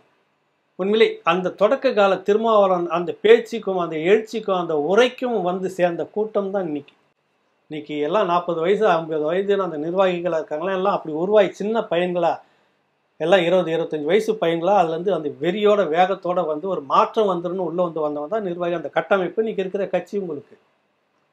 இன்னைக்கு வந்து வெளியில் போய் நீங்கள் பேசுங்க, நீங்கள் என்ன செய்திங்க இந்த சமூகத்துக்கு, இந்த சாதிக்கு என்ன செய்திங்க, இந்த கேள்வி இருக்குதா இல்லையா? எப்பயாவது ஒரு முறை கேட்டிருக்கிறாரு. அவனுக்கு கோபம் அங்கே கூட வரலையா தோழர் திருமாவளவனுக்கு? அரசு உங்களுக்கு இந்த அறநிலையத்துறை கோயில் இடங்களை 6000-7000 ஏக்கர் மீட்டன்னு சொல்லக்கூடிய அந்த சேகர் பாபு அந்த அரசு பஞ்சம நிலத்தை ஒரு 1000 ஏக்கர் இது வரைக்கும் மீட்க முடியலன்னு ஏன் நீங்கள் தானே கேட்டிருக்கணும்? யார் கேட்பாங்க? வினோத் கேட்பாரா? ஏகலைவன் கேட்பாரா? நம்ம விமர்சனங்களை மட்டும்தானே வைக்க முடியும். பேசி செய்ய வேண்டிய அரசியல் இங்கே வந்திருக்கணுமா இல்லையா? அதுதான் முன்னெடுக்கிறாரு அங்கே கோபி நயினாருடைய கோபம் அதுதான் சொல்லுது. அப்போ அதுக்கு தோழர் திருமாவளவன் அதுதான் நியாயமானதுன்னு பேசியிருக்கணும். அதை விட்டுட்டு நீங்கள் வேற எதுக்கோ கணக்கு போட்டுட்டு இப்படி நீங்கள் செய்திருக்கக்கூடாது அவரை அப்படின்னா அப்புறம் என்ன செய்யணும் நீங்கள் சொல்லுங்களேன். என்ன செய்யணும்? நீங்கள் எத்தனை முறை நீங்கள் சமரசமாயிட்டே போவீங்க? அதுக்கு தான் சொல்ல வரேன்.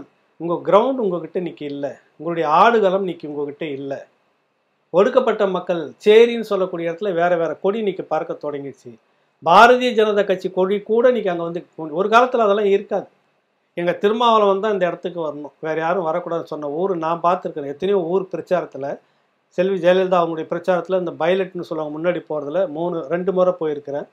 கலைஞர் காலத்தும் 2 முறை போயிருக்கிறேன்.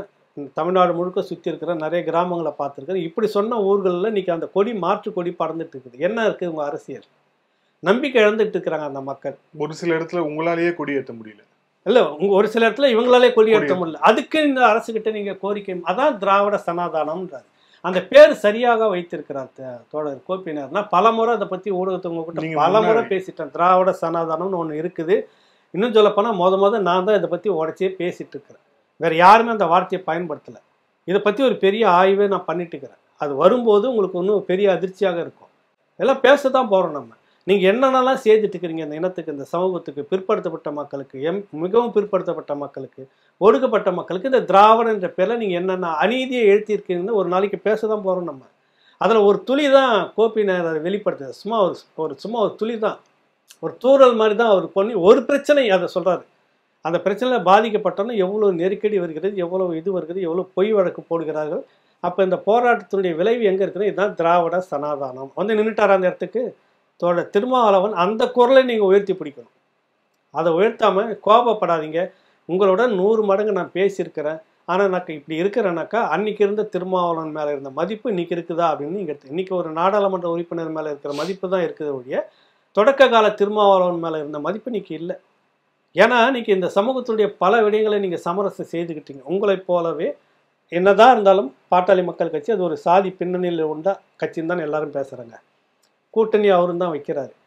கருணாநிதி கூட கூட்டணி வச்ச உடனே அவர் கருணாநிதி பலமுறை சொல்லிக்கிறார். கூட்டணியில் இருக்கிற கதரை வச்சுக்கிட்டே இருந்திருக்கிறார் கருணாநிதி. சமரசமே கிடையாது. தன் இனத்துக்கு, தன் மொழிக்கு, தன்னுடைய இதுக்கு இந்த பிரச்சனை பொது பிரச்சனை கவுண்டர் போயிட்டே இருக்கும். எதிர்கட்சிக்காரன் கூட சோர்ந்துருவான்.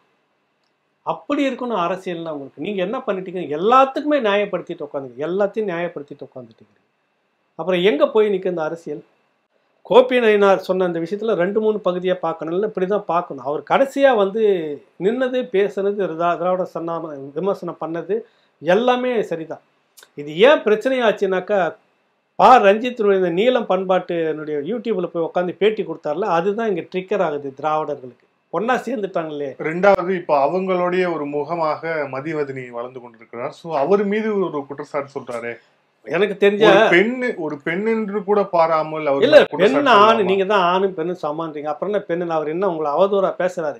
என் போராட்டத்தினுடைய என்னோட குரல் உங்களுக்கு கவனத்துக்கு எடுத்துட்டு வந்தா நீங்க அங்க அணுக்கமா இருக்கிறீங்க, தலைமையோட பேசுவீங்கன்றதுக்காக அங்க பேசினா மற்றவங்கிட்டையும் பேசணும் தான் சொல்றாரு, எல்லாருக்கிட்டையும் பேசணுன்றாரு. பேர் மதிவதனின்னு வருது. நீங்க திரும்ப திரும்ப திராவிடர்களை முட்டு கொடுத்துக்கிட்டு இருக்கிறீங்கன்ற பிரச்சனையில தான் இவங்க ட்ரிகர் ஆகுறாங்க. எங்க உண்மையை நீங்க சொல்லிட்டீங்களே, எங்களை எக்ஸ்போஸ் பண்ணிட்டீங்களே, நீங்க கூடவே இருந்துக்கிட்டு.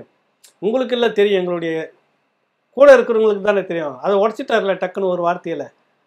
நீங்கள் இந்த மக்கள் பெரியாருடைய கொள்கையை எங்கேயுமே பேசலை. பெரியாரை அதிக இழிவுபடுத்தியதே நீங்கள் தான். இந்த பிரச்சனைக்கு நீங்களாக முன் வந்து நீங்கள் எடுத்து முன்னே செய்திருக்கணும், கரெக்டா? ஆனால் இதெல்லாம் செய்யாமல் இந்த அரசுக்கு முட்டு கொடுக்குறது, இந்த அரசுக்கு ஆதரவு தெரிவிக்கிறது மட்டுமே உங்களுடைய வேலையாக இருந்திருக்கிறது, கரெக்டா? ராவணால இந்த திருச்சி வேலுசாமி ஐயாவோட உங்களுடைய அந்த பதிவில், கடைசியான ஒரு பதிவில், அதை அந்த நேர்காணல் முடியும் போது ஒரு விஷயத்தை 2 பேரும் டிஸ்கஸ் பண்ணியிருப்பீங்க. அதில் ராஜாஜி ஒரு தலித்தை எப்படி தூக்கிட்டு கொண்டு வந்தார், காமராஜர் எப்படி தூக்கிட்டு கொண்டு வந்தார், ஓமந்தூரார் எப்படி தூக்கிட்டு கொண்டு வந்தார், அவங்களுடைய அமைச்சரவையில் முக்கியமான போர்ட்ஃபோலியோஸில் இந்து சமய அறநிலையத்துறை தொடங்கி ஹோம் மினிஸ்டரை தவிர எல்லாத்துலேயுமே தலித்தா இருக்காங்க. ஆனால் திமுகவில் இன்று வரை அப்படி ஒரு சம்பவம் நடக்கவே இல்லை. இன்று வரை இந்து சமய அறநிலையத்துறை அமைச்சராக ஒரு தலித்தை திமுக போட்டதே கிடையாது அப்படின்ட்டு அதுல சொல்லியிருப்பீங்க. எனக்கு என்னன்னா, ஏன் இந்த தலித்துகள் அப்படின்னாலே அவங்களுக்கு திராவிட இயக்கத்துல ஒரு பங்கோ இல்ல ஒரு முக்கியத்துவமோ அவங்களுக்கான ஒரு கரிசனமோ ஏன் எங்கேயுமே வருவதில்லை? அதுக்கு பேர் தான் சொல்றாங்க திரும்ப திரும்ப இனத்து. அது பேர் திராவிட சனாதானம்ன்றான். ஆரிய சனாதானத்தை விட ரொம்ப ரொம்ப மோசம். ஆரிய சனாதானமே ஒரு கட்டத்துல தன்னுடைய சாதியெல்லாம் விட்டு அந்த பார்ப்பனர்கள், சாதி கட்டப்பட்ட பார்ப்பனர்கள்லாம் இருக்கிறாங்க. பட்டியலில் நான் ஒரு புத்தகம் படிச்சுட்டு இருக்கிறேன். கண்ணெல்லாம் கலங்குது. தன்னுடைய சொந்த சாதியிலே அவங்கள சேர்த்துக்கல பிராமணர்கள். முழுக்க முழுக்க ஒடுக்கப்பட்ட மக்களுடைய தளத்தில் இருந்துக்கிட்டு ஏகப்பட்ட வேலை செய்திருக்காங்க. இது வரைக்கும் ஒரு 7-8 பேர் படிச்சுக்கிட்டு இருக்கிறேன் நான். அவங்க பட்ட இன்னல்கள்லாம் ஒன்றும் இல்லை. ஒரு போராட்டம் ஒடுக்கப்பட்ட மக்களுக்காக. இதே வைக்கம் போராட்டம் நீங்கள் சொல்கிறீங்க, நான் வெளிப்படையாக வரேன். வைக்கம் போராட்டத்தில் நாராயணசாமி சாஸ்திரின்னு நினைக்கிறேன், ஐயர்னு நினைக்கிறேன். நல்ல வசதியான குடும்பம், நல்ல இது. இந்த தளத்துக்கே வந்துட்டாரு. தன்னுடைய சாதியை விட்டு அவர் ஒதுக்கி வைக்கிறாங்க. தொடர்ச்சியாக போராட்டம் பண்ணுறாங்க. அடித்த அடியில் சாகும் வரை சவுட்டு மிஷின் வச்சுட்டு வேலை செஞ்சுட்டு இருக்கிறாரு. பெரியார் எங்கன்னா அந்த மாதிரி அடி வாங்கினாரா? ஏன் வைக்கம் போராட்டத்தில் அந்த ஐயர் பேர் இல்லை, பெரியார் பேர் மட்டும் முன்னிலைப்படுத்தப்படுது தமிழ்நாட்டில்? இதான் நம்ம கேட்குற கேள்வி. இது கேட்டால் நீ ஒன்று சங்கின்னு வேணா. எல்லா மனுஷனையும் பாரு. எல்லா மனுஷனுக்குள்ளே நல்லவனும் இருக்கிறான், கெட்டவனும் இருக்கிறான் பாரு. உங்களுக்குள்ளே பார்ப்பனர்கள் வேற, பார்ப்பனியம் வேற. நாங்கள் பார்ப்பனர்களோட உறவு வச்சுக்கிறோம், பார்ப்பனியத்தை தான் எதுக்குறோன்னு பேசுகிறல. இதை பேசியிருக்கணும் இல்லை? இந்த மனிதர்களுக்கான இப்படியான மனிதர்களுக்கு சிலை வச்சிருக்கணும் இல்லை? ஒரு உயர்ந்த குடியில் இருக்கக்கூடிய ஒரு மனிதன் இப்படிப்பட்ட தியாகத்தை செய்திருக்கான அந்த சிலையை பார்க்கும்போது எல்லாருக்கும் ஒரு எண்ணம் மாறுமா இல்லையா? அது என்ன, நீங்கள் பெரியார் சிலையை மட்டுமே வைக்கிறீங்க. இதுதான் திராவிட சனாதானம். புரியுதில்ல? உங்களுக்கு சொல்கிற மாதிரி இதெல்லாம் எனக்கு திருச்சி வேலுசாமி கம்யூனிஸ்டில் ஒரு மூத்த தோழர் இருந்தார். அதுக்கு பிற்பாடு எனக்கு ஆசானா பள்ளிக்கூட வாத்தியாராக இருந்துட்டு பின்னாடி எல்லாமே நிறைய ஆலோசனை சொல்லிட்டு கூடிய ஹரிகிருஷ்ணன் என் ஊரை சேர்ந்து ஒரு முற்போக்குவாதி கம்யூனிஸ்ட அந்த காலகட்டத்திலே கூகுள்லாம் இல்லாத அந்த காலகட்டத்திலே ஸ்பார்டகாஸ், நெப்போலியன் இப்படியான வரலாற்று பாடங்கள்லாம் பின்னுவார் போட்டு. இந்த மாதிரி சில மூத்தவர்களோட நான் பயணிச்சுக்கிட்டே இருப்பேன் நிறைய கருத்துக்களை. அப்படி எனக்கு அரசியலில் இதெல்லாம் கற்றுத்தந்தது திருச்சி வேலுசாமி. ஏன்னா இன்று வரை அவர் வந்து ஒரு நேர்மையான ஒரு மனிதராக அந்த கட்சியில் நான் பார்க்கக்கூடிய ஒரு நபராக இருந்துட்டு அவர் சொல்கிறாரு ஒரு கட்டத்தில் அவர்கிட்ட பேசும்போதெல்லாம் தேடி படிக்கும்போது அவர் பேசும்போதெல்லாம் நமக்கு எரிச்சலாக வருது இந்த திராவிடத்தின் மேலே ஏதோ ஒரு மாற்று அப்படின்னு சொல்கிறாங்க. 67 அந்த காலகட்டத்துக்கு முன்னாடி 49 அந்த இடைப்பட்ட காலம் பார்த்தீங்கன்னா கொப்பி உங்களுக்குலாம் நினச்சினா சீன் துப்பத்தோணும். அதாவது இந்த ஒடுக்கப்பட்ட மக்கள் தலைமையை மட்டுமே வச்சு இவர்கள்லாம் அந்த மாட மாளிகை கூட கோபுரம் இந்த குடிசைகள் எல்லாம் அப்படி போயிடும் அப்படி மாறிடும் இப்படி மாறி ஒரு வசனங்களாக இருக்கும். கடைசியாக யாரா வாழ்ந்திருக்காருன்னா துரைமுருகன் பையன் எம்பி, துரைமுருகன் கோட்டீஸ்வரன், துரைமுருகன் பையன் கோட்டீஸ்வரன், பொன்முடி எம்பி, பொன்முடி மந்திரி, பொன்முடி பையன் எம்பி, பொன்முடி குடும்பமே கோட்டீஸ்வரர் குடும்பம், நேரு, இப்படி பட்டியல் எடுத்துக்கிட்டே போகலாம். இவர்கள் தான் வளர்ந்துருக்காங்க, இந்த குடும்பம் தான் வளர்ந்துருக்கு, கருணாநிதி குடும்பம் வளர்ந்துருக்கு. மக்கள் எங்கன்னா வளர்ந்துருக்காங்களா? ஏதாவது ஒரு மாற்றம் நீங்கள் கொண்டு வந்திருக்கீங்களா? ஓமந்தூர் ராமசாமி சுதந்திர இந்தியாவில் முதல் ஓமந்தூர் ராமசாமி ரெட்டியார் பேரையே சொல்கிறேன், தெலுங்கு தான், புரியுதில்ல உங்களுக்கு? ரெட்டியார் அந்த மனிதர் என்ன பண்ணுறாரு, திருப்பதி தேவஸ்தானத்தில் போர்டு மெம்பர் இல்லை, அதில் குலசேகர தாஸ்ன்னு ரெட்டமலை சீனிவாசன் ஐதோச பண்டிதருடைய குடும்ப உறவினரை வந்து தலைவராக போடுறாரு. அதே குடும்பத்திலேருந்து இன்னொருத்தர் வந்து மந்திரியாக கொண்டுட்டு வர்றாரு, பரமேஸ்வரன் நினைக்கிறேன். அது என்ன கேட்குறாரு, கொன்றாரு. சொல்கிறாரு, ஏன்பா நீ நானும் ஒன்றா சிறையில் இருந்த காமராஜர் வந்துட்டு அயோத்தியாச பண்டிதருடைய அந்த ரெட்டமலை சீனிவாசன்கிட்ட பேசுகிறாரு, அவருடைய இன்னொரு மகன்கிட்ட பேசுகிறாரு, சிறையில் ஒன்றா இருந்த நாட்டுக்கு சுதந்திரம் சொன்னோம் வந்துருச்சு, நான் இப்போ மந்திரியாக இருக்கிறேன், அவன் குடும்பத்தில் நீ வரணும் இல்லை, இருந்தால் தான் நம்ம என்ன நோக்கத்துக்காக வந்து விடுதலை வாங்கணும் அதை செய்யணும் இல்லை, வெளியே நீ பாட்டுன்னு இருந்துட்டா எப்படி வான்னு. ஐயா நான் இதுக்கெல்லாம் வந்து வரும், இதுக்குன்னா வந்து நான் அதிகாரத்தில் இப்படிலாம் செய்யணும், இதுக்காக நான் நாட்டுக்கு சுதந்திரம் வேணும் போகிறான்னா வந்துருச்சு, ஜெயிலுக்கு போனோம், பட்டம் அடிப்பட்டோம் உதப்பட்டோம், ஓகே நீ தான் இருக்கிற பார்த்துக்க போன்னு, இதெல்லாம் சரிப்பட்டு வராது, எனக்கு யாருன்னா ஒருத்தர் கொடு அப்படின்றப்ப தான் அவருடைய சகோதரி மகனும் உறவினர் பரமேஸ்வரன் அனுப்புகிறாரு. சத்தம் போடலை, இந்த பிள்ளைக்கா பசங்களை மாதிரி நாங்கள் தான் தலித்துகளுக்காக செய்தோம், நாங்கள் தான் தாழ்த்தப்பட்டவர்களுக்காக செய்தோம் போஸ்டர் அடிச்சுன்னு ஹோட்டலில் அப்படியே கொண்டு வந்தார். இந்த அறநிலைத்துறை மந்திரியாக மாற்றினார் காமராஜர். ஓ எந்த கோயில் ஒன்று வெளியே சொல்லிச்சு, கோயிலாக போய் பரிவட்டம் கட்டி ஒன்று உள்ளே கூப்பிடுவோம், மந்திரி ஆக்கினார், போஸ்டர் அடிச்சு ஒட்டினாரா? இவங்க பண்ணுறதுக்கு பேர் தான் திராவிட சனாதனம். நாங்கள் தான் வந்துட்டு தலித் நீதிபதி ஆக்கிட்டோம். நீதிபதி போய் நீ எப்படி பண்ண முடியும், உனக்கு அதுக்கான அதிகாரம் எப்படி சொன்னாங்க, அது அவங்க எப்படி சொன்னாங்க, நாங்கள் போட்ட பிச்சை, இவங்க போட்ட பிச்சையில் உன் கோட்டை கொடி இன்னைக்கு உட்காந்துட்டு இருக்குது. இந்த தலித் இந்த மக்கள்னு சொல்லக்கூடிய தாழ்த்தப்பட்ட மக்கள் போட்ட முதல் கார்பரேஷன் வெற்றி, அந்த வெற்றியை திமுக அண்ணா சொல்கிறார்ல, நீங்கள் போலியாக மோதிரம் மாட்டிக்கிட்டீங்களா கருணாநிதி, நீங்கள் அந்த வெற்றியை யாருன்னா அது உழைக்கும் மக்கள் இந்த தலித் மக்களுடைய முதுகு மேலே வாங்கின வெற்றி தான் அது. நீங்கள் சொல்கிறீங்க போட்ட பிச்சை, அவங்க போட்ட பிச்சை இன்னைக்கு உங்களுக்கு கோடீஸ்வரர்களாக அதிபதிகளாக அம்பானி அதானிக்கு இணையாக உங்களை மாற்றிருக்கு. இந்த தாழ்த்தப்பட்ட மக்கள் போட்ட தொடக்க கால பிச்சை இன்னைக்கு திருமாவளவன் போட்ட பிச்சை. நான் சொல்கிறேன், நீ வந்து சொல்கிற அவர் முறைப்படி ஒரு இதுவாக இருக்கிறாரு, படிப்படியாக வந்து காத்துட்டு இருக்கிறாரு. சத்தியவாணி முத்து தான் சொல்கிறாங்க உங்களுக்கு, அவர் பேர் தினகரனா, அவர் பேர் வந்து நீதிபதி, இவருக்கு தான் இப்போ இருக்குது, இவருக்கு நீங்கள் பரிந்துரை பண்ணணும்னு கேட்குறப்ப 6 மாதம் இழுக்கடிச்சிட்டு இருந்த ஒரு கருணாநிதி. அப்புறம் வேறு வழியில் இதை விட்டால் வேறு யாரும் வைக்க முடியாது தான் நீங்கள் போட்டீங்க. அது வந்து நீங்கள் போட்ட பிச்சைன்னு சொல்லிக்கிட்டீங்க. காமராஜர் செய்தது, ஓமந்தூர் ரெட்டியார் செய்தது, கக்கனுக்கு என்ன விதமான பதவிகள் கொடுத்து வச்சுருந்தாரு. நீ என்ன பண்ணிக்கிறீங்க, 67லேருந்து இன்ன வரைக்கும் இந்த ஆதி திராவிட நலத்துறை ஒரே ஒரு முறை நம்ம ஒரு பருதி இளவழுதி, அது கூட திமுகவினுடைய மானத்தை 5 வருஷம் அந்த கோட்டையில் காப்பானது ரெக்கார்டில் திமுகன்னு ஒரு அடையாளமே இல்லாமல் பண்ணுன்னு செல்வி ஜெயலலிதா ஜெயிச்சது 2 பேர். அதில் ஒருத்தர் வீட்டுக்கு கோட்டைக்கே போகாமல் இங்கேயே விலகிறன்னு வந்துட்டார், கருணாநிதியை சொல்கிறேன். அடுத்து பருதி இளவழுதி மல்லு கட்டிக்கிட்டு இருந்தார், எத்தனை வழக்கு கோர்ட்டுக்கெல்லாம் கொண்டு வந்து நிறுத்துவாங்க, திடீர்னு நாங்கள் போய் பார்த்துட்டு நிற்போம். என்னன்னா பேண்ட்டு போட்டுட்டு அது மேலே வேஷ்டி கட்டி நிற்பார் தம்பி, அவ்வளோ சித்திரவதா, பட்டுன்னு பேசிட்டுலாம் உருவாங்க, வேணும்னு அவமானப்படுத்துவாங்க தான் நான் பேண்ட்டு போட்டு வந்திருக்கிறேன்னுவார். அப்படிலாம் அவன் கட்சிக்கு பேரை கத்துன்னு வந்தோன்னே தகவல் தொடர்பு துறை மந்திரி, ஏன் தொழில்துறை கொடுத்தாக்கா ஆற்காடு வீரசாமி கொடுக்குறாரு நாயுடுக்கு, அந்த தொழில்துறை கொடுத்தா குறைஞ்சி போச்சு அவங்களுக்கு, இல்லை இன்னும் உங்களுக்கு நிதித்துறையில் கொடுத்தா வருவாய்த்துறையை கொடுத்தா குறைஞ்சி போயிடுமா, கொடுக்கக்கூடாதா? இன்ன வரைக்கும் கொடுத்ததே இல்லையா? இப்போ இவ்வளோ கழிவு ஊற்றுன போட்டு தான் நான் கோவி செடினுக்கு கொடுத்துருக்கேன் உயர்கல்வித்துறை. நீங்களாம் வந்து அதுக்கு தான் சொல்கிறேன், இந்த திராவிட சனாதனன்றது ஆரிய சனாதனத்தை விட ரொம்ப ரொம்ப ரொம்ப கொடுமையானது, மோசமானது, விஷம் உள்ளது.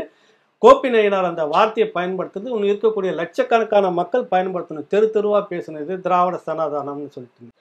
ஒன்றும் இல்லை, உங்களுக்கு ஓமந்தூர் ராமசாமி ரெட்டியார் அவர் செய்திருக்கிற அந்த வேலைகள்லாம் பார்த்தீங்கன்னாக்கா இன்றைக்கும், அதாவது அவரெல்லாம் நீங்கள் நினச்சே பார்க்க முடியல. அவர் பெரியாரை பேசலை, சமூக நீதினு சொல்லலை, சனாதன ஒழிப்புன்னு சொல்லலை, ஒரு வெங்காயமும் பண்ணலை, அவ்வளவும் செய்துட்டு போனார் ஒடுக்கப்பட்ட மக்களுக்கு. பிற்பாடு ராஜாஜி வந்தார். ராஜாஜி வந்தோடனே முனுசாமின்னு சொல்லிட்டு ஒருத்தர் கோயிலுக்கு கொண்டு போனோடனே அந்த பிரச்சனை, அந்த ஆலய நுழைவு போராட்டம்னு வந்ததில்ல, அதுக்கு காரணமே அவர் தான். பல முறை நம்ம பேசியிருக்கிறோம், ஆதன்லேயே பேசியிருக்கிறோம்.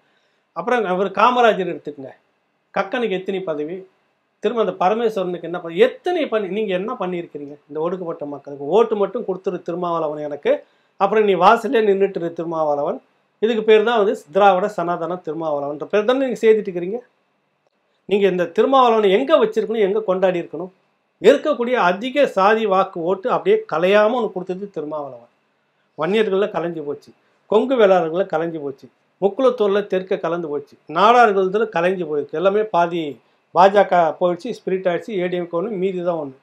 அலுங்காமல் குலுங்காமல் அப்படியே மொத்தமாக வந்து சேர்ந்தது திருமாவளவனுடைய ஓட்டு. நீ என்ன பண்ணியிருக்கீங்க விடுதலை சிறுத்தைகளுக்கு? அந்த கட்சி கொடியை நடத்துறதுக்கு கேவலப்படுத்தி வெட்டி போடுறீங்க. இதுக்கெல்லாம் பேர் தான் திராவிட சனாதனம். இதை தான் புரிஞ்சுக்கணும் அந்த தோழர்கள். நான் தொடர்ச்சியாக பேசிட்டு இருக்கிறேன். இது இல்லை அரசியல். நீங்கள் இந்த அதிகார மட்டத்தில் போய் எம்எல்ஏ எம்பியாக உட்காரது மட்டும் கிடையாது, இன்னொரு புரட்சி நீங்கள் செய்யணும். புரட்சியெல்லாம் கூட வேண்டியதில்லை, இன்னொரு யதார்த்தத்தை நீங்கள் செய்யணும். மக்கள் தயாராகிறாங்க, எல்லாருமே கிட்டத்தட்ட வளர்ந்து வந்துட்டாங்க, படிக்க தெரிஞ்சுக்கிட்டாங்க, சமூகத்துக்குள்ளே ஒரு ஒற்றுமை வேணும்னு எல்லாருமே நினைக்கிறாங்க. ஆனால் இந்த திராவிடம் உங்களை வந்து அதுக்கு விடாமல் உங்களை வந்து ஒரு சாதி வட்டத்துக்குள்ளேயே போட்டு போட்டு திணிச்சு பகையாகவே மூட்டி வச்சுக்கிட்டு இருக்குது. புரியுதில்ல உங்களுக்கு? ஒன்றும் இல்லை, வன்னியர் சமூகத்தினுடைய மாநாடு கும்பகோணத்தில் நடத்துகிறாங்க. ஏர்போர்ட் மூர்த்தி பறையர் சமூகத்தினுடைய ஒரு ஆள் அப்படின்னு எல்லாருக்குமே தெரியும். எவ்வளவு கொண்டாடினாங்க அந்த மக்கள் மேடையில். அப்புறம் ஏன் திருமாவளவனுடைய விசிகா வன்னியர் சங்கம் இதை பாமக மட்டும் மோதல்னு ஏன் அந்த கட்டுக்கதையை உருவாக்குறீங்க? அப்போ பிரச்சனை உங்களுக்குள்ளாகவா இல்லை அந்த சமூக மக்களுக்குள்ளாகவா? புரியுதில்ல உங்களுக்கு? அப்போ இதெல்லாம் செய்கிறதுக்கு பேர் தான் திராவிட சனாதனம்னு நம்ம சொல்கிறோம்.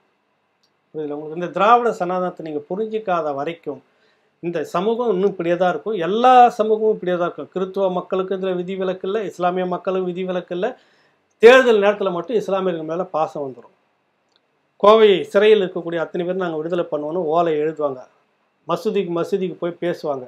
இவங்க கருணாநிதி தான் ஒரே ஒரு ஆளுன்னு சொல்லுவாங்க. வந்துட்ட உடனே அந்த வெடிகுண்டு வழக்கில் சம்மந்தப்பட்டவருக்கு மட்டும் விதிவிலக்கு. அவங்க எந்த காலத்துலையும் பெயில் கிடையாது, வெளியிலையும் கிடையாது. சொன்னதே நீங்கள்.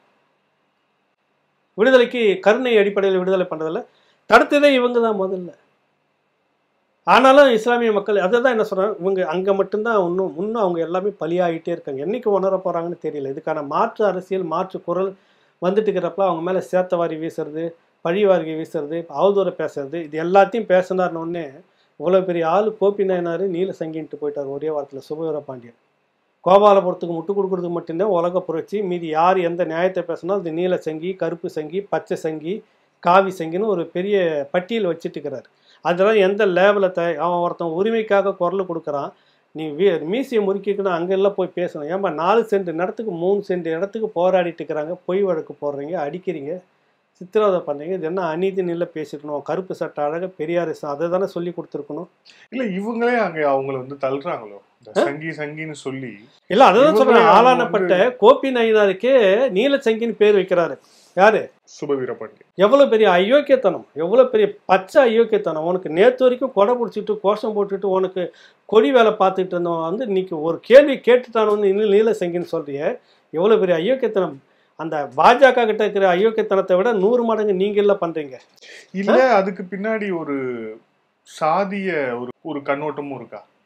அதாவது இல்ல அதுதான் நீ என்ன கேள்வி கேக்குறியா? இல்ல அதுதான் அந்த புத்தி தான் உங்களுக்கு, வேற ஒண்ணு இல்ல. அதான் சொல்றேன், அந்த புத்தின்னு நான் சொன்னேன்ல, அந்த 4ஆம் தர புத்தி அந்த மனுஷங்கிட்ட என்னதான் மியூசியம் முறுக்கிட்டு கருப்பு சட்டை போட்டு பெரியார் புக்கெல்லாம் பைபிள் படிக்கிற மாதிரி படிச்சுட்டாலும் ரத்தத்துல ஊறி போனது இருக்குல்ல, அந்த சாதிய சிந்தனை புத்தி. நீ என்ன பண்ற, எல்லாருமே இந்த மண்ணில இருந்து எம்பியா போறான். திருமாவளவன் போனாக்கா தலித்துகளுடைய குரல் அங்க ஒலிக்கணும். ஏன் திமுகக்குள்ள போற தலித்து குரல் ஒலிக்காதா?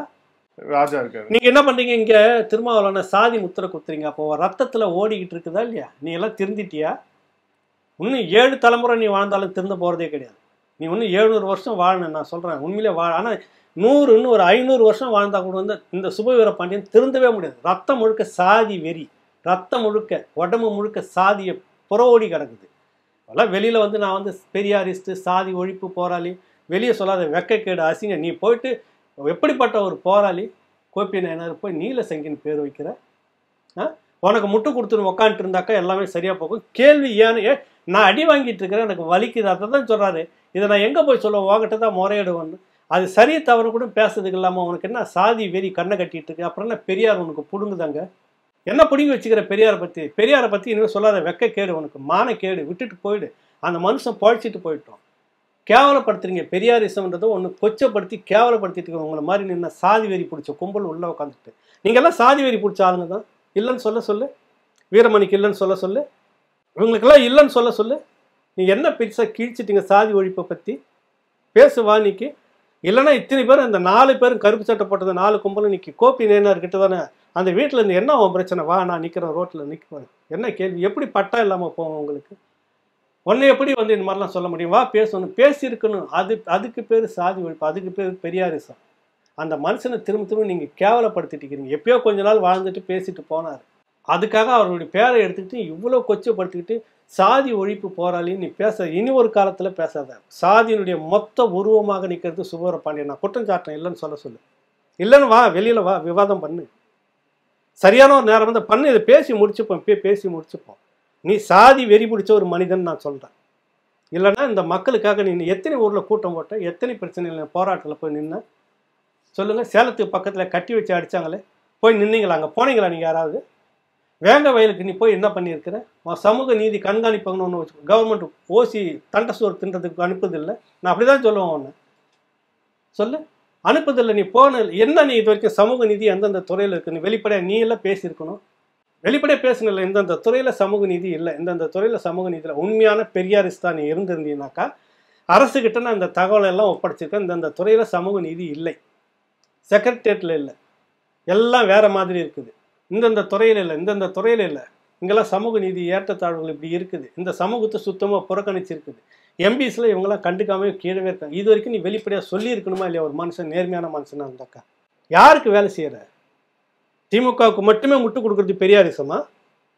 எங்களை போன்றவங்க யாரும் பேசிடக்கூடாதா? சாதி முத்திரை கொடுத்தீங்க, வேறு மாதிரி பழி சொல்லுவீங்க. மனுஷனா நீங்களாம்? இல்லை மனுஷனான்னு கேட்குறேன். நீங்களாம் வா, வெளிப்படையாக ஒரு விவாதத்தை வை.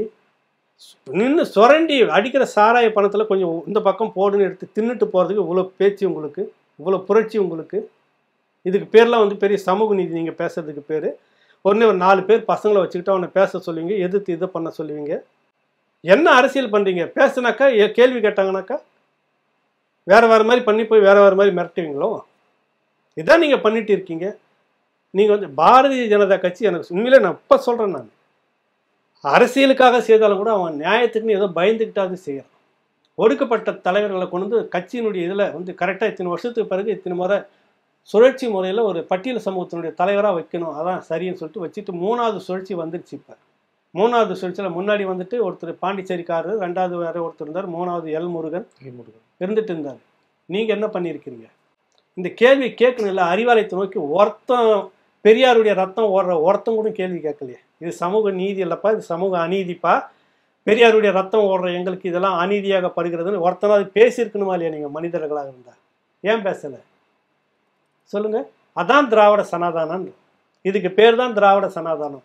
பாரதிய ஜனதா கட்சி சங்கீதம், அது சரிதான். ஆனால் எத்தனை வாய்ப்புகளை கொடுத்துருக்குது உங்களுக்கு, தேசியத்திலேருந்து மாநிலம் வரைக்கும் எல்லா மாநிலத்திலையும். உங்களுக்கு சொல்லிட்டேன், 7 மாநிலத்தில் வேறு கட்சிகள் பட்டியல் சமூகத்தை முதலமைச்சராகவும் ஆக்கியிருக்குது. இதெல்லாம் படித்து நீங்கள் இன்னும் திருந்தாமல் உட்காந்துட்டு இருக்கிறீங்கன்னாக்கா அதுக்கு பேர் திராவிட சனாதனம். ஆரிய சனாதனத்தை விட மோசமானது, 1000 மடங்கு மோசமானது திராவிட சனாதனம். ஆரிய சனாதனம் கூட இந்த பட்டியலின மக்களுக்கு நேரடியான பாதிப்பு எங்கேயும் கொடுத்ததில்லை. முழுக்க இந்த சூத்திரர்கள்னு சொல்லக்கூடிய நீங்கள் உங்களுக்குள்ள ஒரு கட்டமைப்பு, அதுலேயும் ஒரு உயர்ந்த இடத்துல கூடிய நீங்கள் மட்டும், அதுலேயே நிறைய பேர் இல்லை. எம்பிசி பிசியில் நிறைய பேர் கீழே தான் இருக்காங்க. குறிப்பிட்ட நீங்கள் அதிகாரத்தை வச்சுக்கிட்டு நீங்கள் மட்டுமே அதிகாரத்தை சுவைச்சிக்கிட்டு நீங்கள் மட்டுமே அந்த திராவிடன்னு பேசிக்கிட்டு செய்கிற வேலைக்கு பேர் திராவிட சனாதனம். உங்களால் ஒரு மாற்று இல்லைப்பா, வெளியிலிருந்து ஒருத்தர் வரணும் கட்சிக்கு தலைமை, கட்சி தலைவராக ஒருத்தரை போடு, முதலமைச்சராக ஒருத்தரை போடு, சுழற்சி முறையில் எல்லாரும் வரட்டும். இதுக்கு பேர் தான் சமூக நீதி. இதான் நம்ம பெரியார் சொல்லி கொடுத்துட்டு போனது. எப்பயாவது பேசியிருக்கிறீங்களா? அதெல்லாம் எடுத்தால் நேராக போய் ஒரே வேகமாக போய் ஒரே முட்டு அறிவாலயத்தில் முட்டிக்கிட்டு, இந்த அறிவாலயத்தை விட்டு எங்களுக்கு வேறு வாழ்க்கையே இல்லை, நாங்கள் இதோட செத்து போயிடுவோம். போ, அடுத்த தலைமுறை நல்லதாக வரட்டும், ஒழிஞ்சு போன்றாங்க. அடுத்த தலைமுறை நல்ல ராசம், நல்ல பெரியார் ரத்தம் ஓடக்கூடிய ரத்தமாக வரட்டும், பிள்ளைங்க வரட்டுமே, பேசிட்டோம். அது வந்து இல்லைப்பா எல்லாம் சுழற்சி முறையில் வரட்டும், அதான் சமூக நீதி, அதான் பெரியார் சொன்னது, வரணும். இல்லை ஏன்னா ஒரு குடும்பம் மட்டுமே வாழறதுக்கு பேர் பெரியாரிசமா, ஒரு குடும்பம் மட்டுமே வாழறதுக்கு திராவிடமா, ஒரு குடும்பம் மட்டுமே வாழ்ந்துட்டு போகிறதுக்கு திராவிட மாடலா? காங்கிரஸ் இங்கே சரியில்லை வினோத். உண்மையிலே காங்கிரஸ் மட்டும் சரி இருந்ததுன்னா அது செய்து இனப்படுகொலை மட்டும்தான் கரையாக இருக்குது. மீதி அத்தனையும் பார்த்தீங்கன்னாக்கா எவ்வளோ விஷயங்கள் சாதிச்சுட்டு போனார் அந்த மனிதன், பெருந்தலைவர் காமராஜ். இல்லை அதை யாரும் காங்கிரஸ்லேருந்தே பேசுறதுக்கு இல்லை, அவன் சீட்டு கிடைக்காது இல்லை, வாரியம் கிடைக்காது இல்லை, கட்சியில் வந்து ஒரு விஷயத்துக்காக தேடிட்டவங்களுக்கு 4 வருஷத்துக்கு முன்னாடி இப்போ நான் போயிருந்தாங்க சத்தியமூர்த்தி பவன்ல, வேலுசாமி கோபண்ணா அவங்களாம் இருந்துட்டு இருந்தாங்க. எதுக்கான ஏதோ ஒரு நூலை தேடி கக்கனை பற்றி ஒன்று, இன்னொரு யாரோ ஒருத்தர் பற்றியான குறிப்புகள் என்ன இருக்குமா தேடினா ஒன்று கூட இல்லை. மதுரா டிராவல்ஸ் நடத்திட்டு இருந்தார்ல விகேடி பாலன் சொல்லிட்டு, அந்த மனிதன் தனிப்பட்ட முறையில் பெருந்தலைவர் காமராஜரை பற்றி தகவலை சேகரித்து ஒருத்தர் வச்சு எழுதி அவர் வெளியிடுறார். கக்கனை பற்றி, காமராஜர் பற்றி அந்த மனிதன் வெளியே கொண்டு வந்திருக்கிறார் புத்தகம். விசாரித்து எங்கெங்கே தேடி கடைசியாக அவரை போய் வாங்கி பார்த்து, நல்ல மனிதர் இப்போ தான் சமீபத்தில் இறந்தார். அந்த புத்தகத்தை வாங்கி நான் படிச்சுட்டு, இவங்க லட்சணம் அந்த அளவுக்கு இருக்குது. காங்கிரஸ்ல எப்படிப்பட்ட அந்த புத்தகம் பேரு என்ன படிப்பாங்க? பெருந்தலைவர் காமராஜர், பெருந்தலைவர் கக்கன், இப்படியே இருக்குது. கக்கன் காமராஜன் தனித்தனி ரேட்டில் இவ்வளோ சைஸ் புத்தகம், 300-250 பக்கம். அவ்வளோ தகவல் அவர் தன்னை காங்கிரஸ் கட்சி இவ்வளோ ட்ரஸ்ட், இவ்வளோ சொத்து, இவ்வளோ பேர், இவ்வளோ ஆட்களை வச்சுங்கிற ஒருத்தங்க கூட அதுக்கு வக்கில்லாத ஒரு ஆளை. ஆனால் கருணாநிதி இன்ப நிதியை கேட்டு பாரு, பக்கம் பக்கமாக எழுதுவாங்க, கட்டுற பக்கம் பக்கமாக வரலாறு புக்கே போட்டு நாளைக்கே கொடுத்துருவாங்க. ஏன்னா பழப்பு ஓடணும் இல்லை அங்கே. காமராஜர் இன்னைக்கு இருக்கக்கூடிய அந்த தலைவர்களை பற்றி ஒரு 100 பக்கத்து கட்டுற ஒன்று எழுதி கொடுன்னு சொல்லி திணறுவாங்க எல்லாருமே. இன்ப நீதியை கேளுங்க, தயாநிதி உதயநிதி விட்டுங்க, இன்ப நீதி கேள 500 பக்கத்து கூட புக்கு போகிறதுக்கு ஆள் இருக்காங்க. இதில் போட்டி போட்டுக்கிட்டு காங்கிரஸ்கார 500 பக்கத்தில் போகிறோன்னா நம்ம 1000 பக்கத்தில் போட்டோம்னு சொல்லிட்டு இந்த பெரியார் குறிப்பாக சுவரபாண்டியன் நாளைக்கு இன்ப நீதி நாட்டின் எதிர்காலம்னு ஒரு பெரிய புத்தகம் ஒரு 1000 பக்கத்துக்கு போட்டு இவர் இல்லை என்றால் எவர் நொட்டுவார்னு போடுவார் புக்கு. புரியுதுல? இப்படிலாம் பேச கோபம் வருது தம்பி. இந்த சமூகத்தின் மேலே இருக்கக்கூடிய ஒரு அவலத்தை நீங்கள் கேலிக்குள்ளாக்குறீங்கன்றப்ப அந்த கோபம் வருது. ஒரு உன்னதமான ஒரு போராட்டம், ஒரு குரல் போராளியுடைய ஒரு குரலை நீ நீலச்சங்கின்னு பேர் வைக்கிற, அங்கே வருது அந்த கோபம். பாஜக காரன் கூட அந்த மாதிரி பேர் வைக்க மாட்டான். நீங்கள் மட்டும் அந்த மாதிரி வேலையை கற்றுக்கிட்டு இருக்கிறீங்க. உங்களுக்கு முட்டு கொடுக்குற வரைக்கும் ஆதரவாக வச்சுக்கிட்டு எதிர்நிலையில் போய் கேள்வி கேட்டு விமர்சனம் பண்ணாக்கா உடனே நீலச்சங்கி, பச்சை சங்கி, பாஜகவுடைய கையாளு. நானும் இத்தனை வருஷம் பார்க்குறேன், சத்தியத்துக்கு சொல்கிறேன், ஒரு பார்ப்பன தலைமை, ஒரு RS தலைமை, ஒரு பாஜக தலைமை என்கிட்ட சுமூகமாகவே இல்லை, என்கிட்ட பேசுனது இல்லை, யாருன்னே தெரியாது. ஆனால் நீங்கள் என்னன்றீங்க வெளியில் இந்த பேர் வச்சுட்டு இதே தான் உங்கள் அரசியல் பொழப்பாக இருக்குது. இந்த நீ வரது பாரு, 2026 திமுகவுடைய இறுதி மரணப்படிக்கு கடைசி ஆணி அடிக்கப்படுதா இல்லையா பாருங்க. நான் சொல்கிறேன், மக்களுடைய குமுறில் சொல்கிறேன், பொழுது விடிஞ்சா கொலை, ஓட ஓட சினிமா காட்சி மாதிரி நடக்குது. இன்னும் பள்ளிக்கூடங்களில் போயிட்டு இருக்கு போதை பொருள். வரி இப்போ நீக்கி காரைக்காலில் எங்கேயோ இருக்குது நகராட்சி வரி கட்டலன்னு சொல்லிட்டு ஒரு ஹோட்டலுக்கு முன்னாடி ஒரு லாரி குப்பையை கொண்டு போய் கொட்டி 2 லட்சம் ரூபா பின்னாடி தகர கொட்டாவாக போட்டுக்கிறதுக்கு வரி கட்டணும். நீ கடன் வாங்கி நின்று கொள்ளை அடிச்சுட்டு போனதுக்கு நான் வரி கட்டணும். திடீர்னு வந்து 2 லட்சம் ரூபா, நேற்று வரைக்கும் 70 ரூபா 50 ரூபான்னு 2 லட்சம் ரூபா வரி, 2 மடங்கு 3 மடங்கு ஏற்றிட்டு கொள்ளை அடிச்சுட்டு போகிற நீ.